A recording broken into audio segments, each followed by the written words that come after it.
Hello, I'm Percy the Bandicoot. We will learn about electric motors and generators. An electric motor is an electrical machine that converts electrical energy into mechanical energy. Most electric motors operate through the interaction between the motor's magnetic field and electric current in a wire winding to generate force in the form of torque applied on the motor's shaft. Electric motors can be powered by AC sources, such as electric fans, blowers, ceiling fans, electric generators, air conditioners, and ordinary washing machines.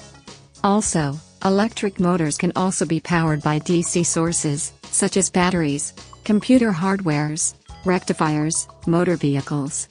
In this diagram, we show you how the electric motors work. These two magnets are separately apart. Motor consists of three types: the coil, two brushes, and split rings, which are connected to axle.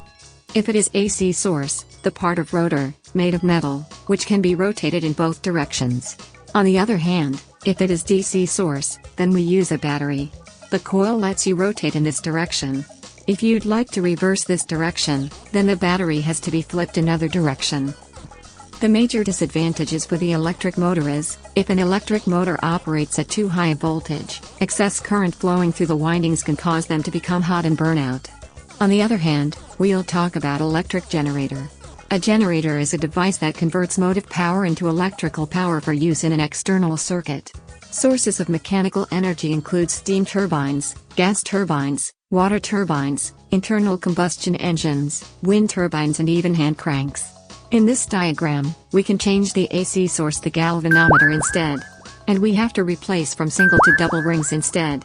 We also call dynamo, for transmission and distribution over power lines to domestic, commercial, and industrial customers. Generators also produce the electrical power required for automobiles, aircraft, ships, and trains. So you now know how do electric motors and generators work. Like, comment, and subscribe now on YouTube.